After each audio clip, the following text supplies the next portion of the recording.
Okay, so have you ever, like, imagined what would happen if someone showed up one day with a title to your land Oh, wow. and said it was theirs, even though, like, your family's been living there forever? I Whoa, mean, yeah, that would be talk about a nightmare. that would be a wild situation, right? Okay. Especially for in the Philippines. I mean, land ownership is so tied up with history and family. Yeah, for real. So today we are diving deep into this crazy Philippine Supreme Court case that really shows just how messy these disputes can get. Get Okay, ready. so This one. this one is a roller coaster. Eutiquio Elliot v. Danilo Corcuera. It's got everything you could want in a legal drama. Decided August 27, 2020. Conflicting claim? Conflicting claims. No, 233-767. Accusations of fraud. Yeah, so And this thing called acquisitive prescription. we got to unpack this. That might just make you response property rights altogether. So basically, this case goes down in Calapacuan, Subic, Zambales. Okay. And the whole thing centers around this piece of land. All right. Law 11-122, covered by Original Certificate of Title No, P7061. Gotcha. Now we got Danilo Corcuera waving this title around saying, hey, this is mine. Classic. But then you have Makes sense. the heirs of Eutiquio Elliot, who have been living on and farming this land for who knows how long. Oh, wow. So you've got one side with like Generations. the legal document and the other side with history on their side. Yeah, and they're saying, no way this land has been in our family forever. Wow. That piece of paper means nothing. That's a recipe for a showdown. Right? So Corcuera, feeling all confident with his title, Sure. decides to sue to get possession of the land. Makes sense. His argument is basically, look, I have the registered title, case closed. Seems pretty straightforward, right? But the heirs of Elliot were not just going to give up that easily. Oh, I bet they had something to say about that. Oh, yeah, they did. So they come back swinging, saying, hold on, we had this protest going on with a dinner.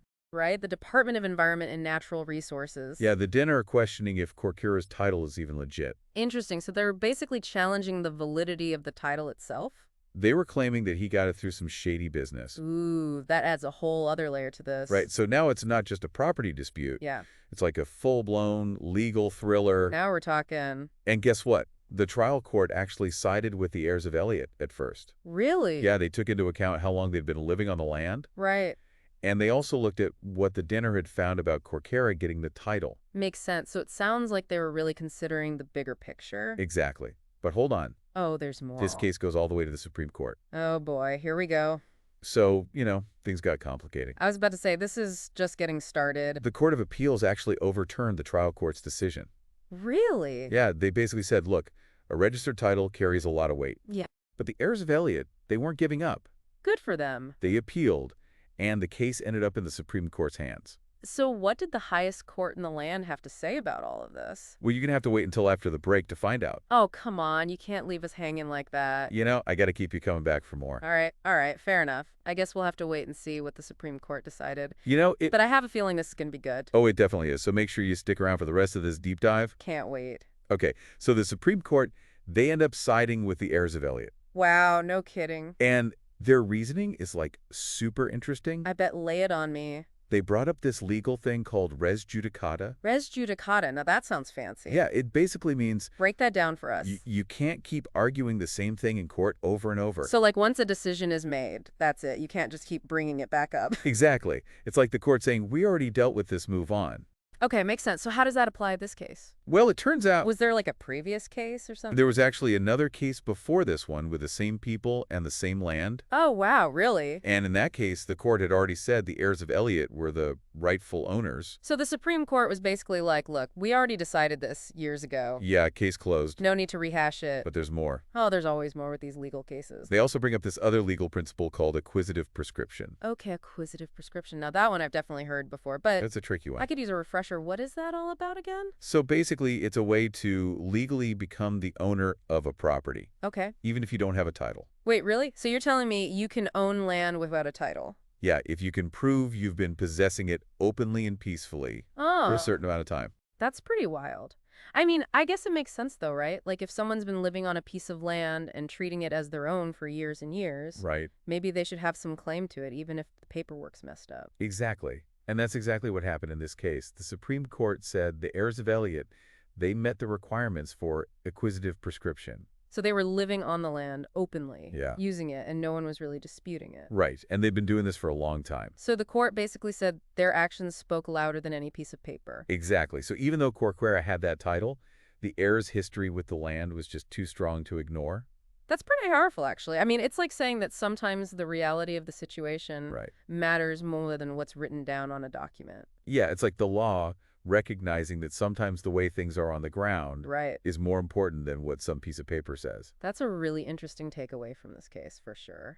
So yeah, this whole case really makes you think about what it means to own land. It really does. It's not always as simple as having the title. Yep. Sometimes it's about history Connection. and how you've been using the land. And what the community recognizes, too. Exactly. It's a whole lot more complicated than you might think. Got that right.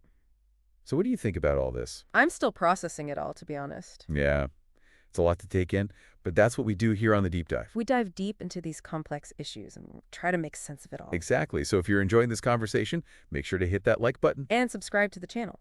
so you don't miss out on any future Deep Dive. We've got plenty more where this came from. It's crazy to think that like the Supreme Court basically put so much weight on like the heirs just being there on the land for so long. Yeah, it really highlights how Philippine law tries to balance the official legal stuff Right. with how things have always been done. Right. Like, I mean, Filipinos were dealing with land ownership way before. Oh yeah, for sure. The Spanish even showed up. Long before any of these Western legal ideas. Right. So it's like they had their own systems in place. Exactly. And those traditions haven't just vanished, Yeah. They're still a part of how people think about land. It's like trying to mix oil and water. So sometimes it works. Sometimes it creates some interesting situations. So basically, the Supreme Court was like acknowledging that reality in this case. Yeah, I think they were saying, look, we get it. Families have been passing down land for generations, even without fancy titles. Right. It's like the law is saying we see your history and we respect it. Exactly. And that connection to the land deserves to be recognized. It's like saying a piece of paper doesn't always tell the whole story. Exactly. This whole case has really made me rethink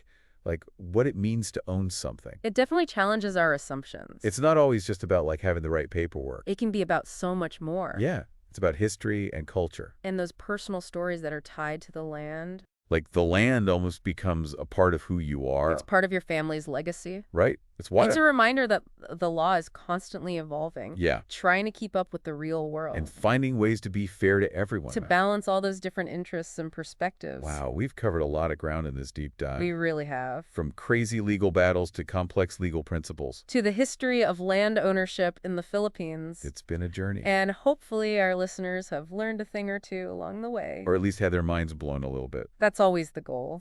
If you enjoyed this deep dive, make sure to hit that like button. And subscribe to the deep dive for more explorations of these fascinating topics. We've got a whole world of knowledge waiting to be uncovered. So until next time, stay curious. And keep those minds sharp.